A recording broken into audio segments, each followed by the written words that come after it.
This is the news on 92.3 Nigeria Info.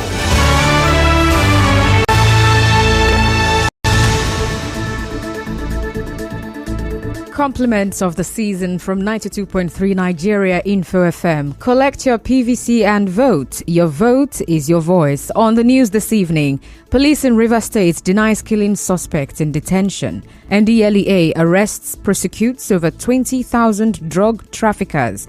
Governor Wike to announce preferred presidential candidate in January. On the foreign scene, Taliban arrest women protesting against university ban. I am Constance Mega. Well, let's begin the news this Thursday evening, December 22nd, 2022, with the Rivers State Police Command denying reports that one Life Sunday died in one of its detention cells. We'll recall that the family of Mr. Life Sunday accused the Octopus Strike Force units of the command of torturing him to death while he was in their custody. But the spokesperson of the command, Grace Iringe Koko, tells correspondent Suibu Ruwari that late Sunday confessed to being a member of a kidnapping gang.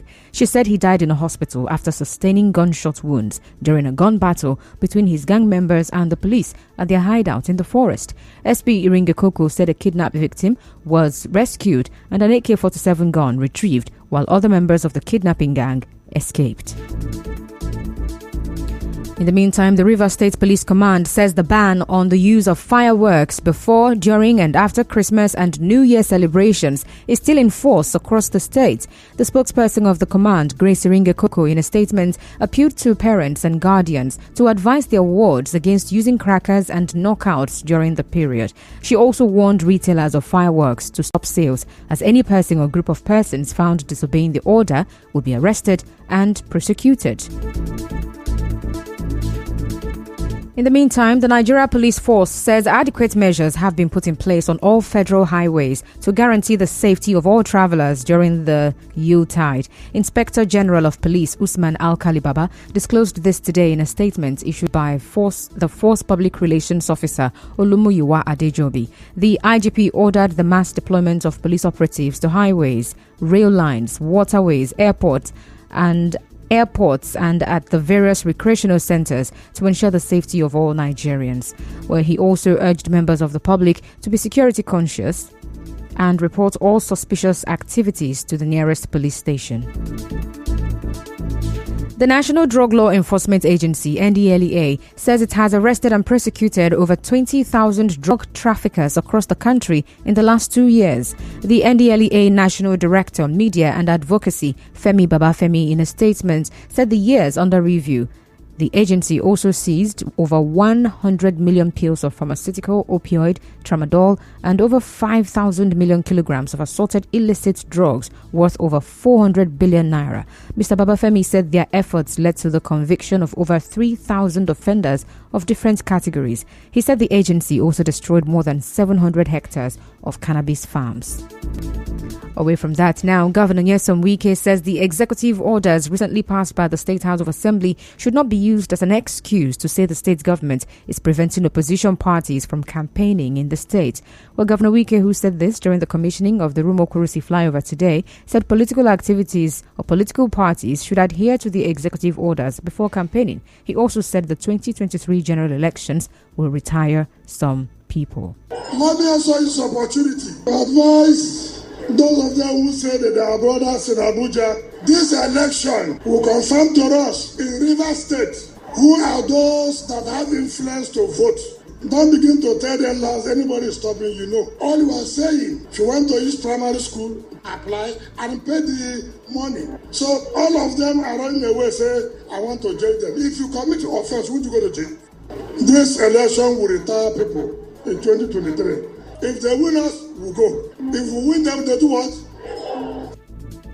Well, Governor Wike also said he will make his preferred presidential candidate known in January.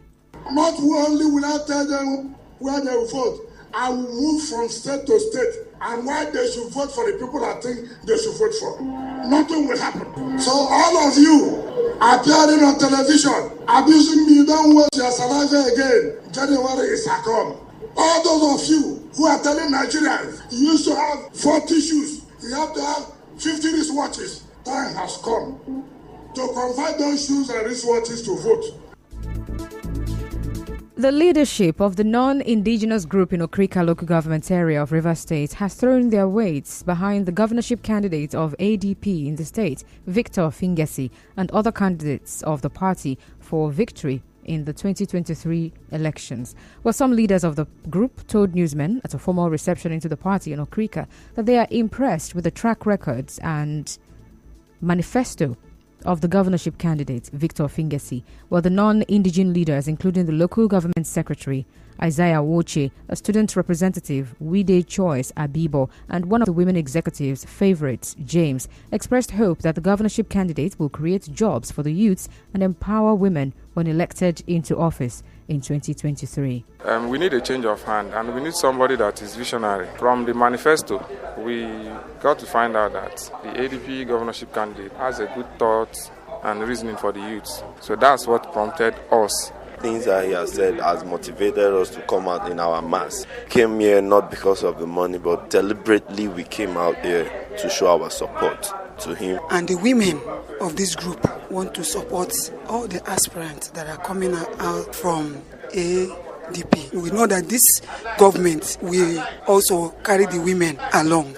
Both the women, the youth, everybody is complaining. The people that enjoy the government cannot be compared with the people that do not enjoy the government. Maybe it's just 2% that enjoy the government. Well, correspondent Soibio Ruwari reports that the governorship candidate of ADP, Victor Fingesi, received the non-indigens and described the decision as a right step in the right direction. He said Rivers people will witness a government that will be free and fair to them after slamming political parties involved in vote buying. They just took the best decision, and this decision is one that will help them eradicate poverty from their lives. This decision they made today is a decision that would see to our success come 2023. I believe that that is what everybody in the state should do. Look for this party that can help us take us out of poverty. I think our state is desperately in need of expertise who will pull it out of where we find the state today. Still ahead, Senate postpones passage of 2023 budget. Stay tuned.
with adequate power supply. Well, this is as the APC candidate for Eche Omoma Federal Constituency, Ephraim Nwuzi, cleared the outstanding electricity bills of communities like Okehi, the headquarters of Eche local government area, Mba, Igbodo, Akwukabi, Ikem and Akwobo. While the electricity bills running into millions of naira was paid to end the suffering of residents who have been without power supply for about 1 year. We're speaking to correspondent Martha Okere on this. A resident of Igbodo community, Loveday Onwuka, said the community almost sold their land to offset electricity bills, if not for the intervention of Mr. Ephraim Nwuzi. Since 1 year now plus, we have not seen light in the Igbodo community. Even we didn't plan to sell our land, our plantations, everything, to make sure people contribute money to make sure that we get light. You know, we are too poor, we don't have money. Because of this, we hear say Honorable Nwuzi has paid for us, and we see it. He has increased our joy. We lost joy. He has increased our joy. Every community, every member of the community is not very happy.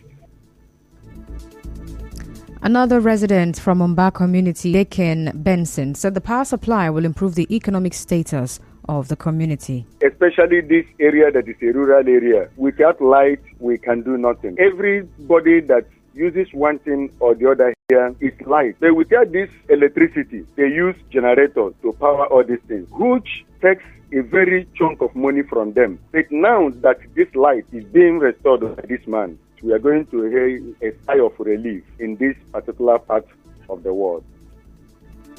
On their part, residents of Akwukabi community, Magnus Omesuru, and the residents from Okehi community, Evans Okere Ngwoba, urged all Eche sons and daughters to vote for the APC candidate for Eche Omoma Federal Constituency, Ephraim Nwuzi, because he will do more for Eche people. It came out February this afternoon. We had the Chief Honorable Ephraim Nwuzi representing Eche and Omoma House of Reps has cleared the electricity bill of Akwukabi community, Okehi, Igbodo and other communities in Eche. And we are very happy and delighted. Everybody is happy. The whole community will be behind us. We will vote in 2023, February. Everybody will vote, will come out massively and vote for him. Because if he prays somebody for the one he do, he will have the capacity of doing another one. I have my PVC. And some other person too has his PVC. For us to say thank you, I am going to vote him because of the love he has for his people. He is just joining to AGS at a time, Omoma and Eche. He is the only person joining their problems together, and he's just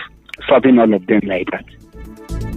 A PDP chieftain, Fabiyi Oladimeji, has dismissed a poll giving Labour Party presidential candidate Peter Obi the lead in next year's presidential election, maintaining that such exercise has little impact on the outcome of elections. In an interview, Mr. Oladimeji also questioned the sample size used in the poll and argued that the number of people sampled is inadequate.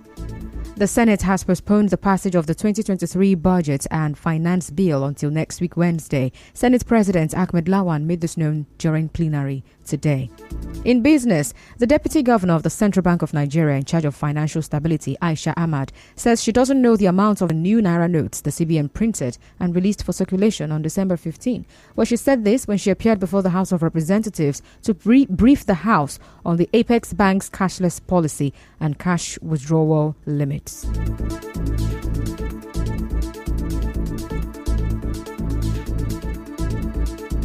In entertainment, Nigerian comedian Basket Mouth has split with his wife Elsie Okpocha, describing it as an unavoidable situation.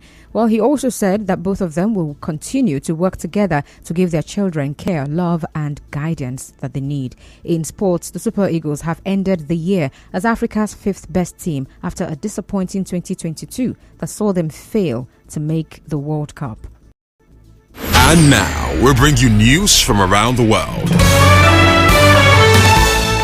The Taliban have arrested 5 women taking part in a protest in the Afghan capital, Kabul, against the ban on women attending universities. 3 journalists were also arrested. Were protesting the latest policy restricting women's education since the Taliban returned to power last year. On the news this evening, you heard that the police in Rivers State has denied killing a suspect in their detention. The NDLEA says it arrested and prosecuted over 20,000 drug traffickers. Governor Nyesom Wike says he will announce his preferred presidential candidate in January 2023. And on the foreign scene, the Taliban have arrested 5 women taking part in a protest in the Afghan capital Kabul against the ban on women attending universities. The news was edited by Martha Okere. Cloudy weather in Port Harcourt this evening. Collect your PVC and vote. Your vote is your voice. I'm Constance Mega. Thank you so much for listening. Good evening. Nigeria Info.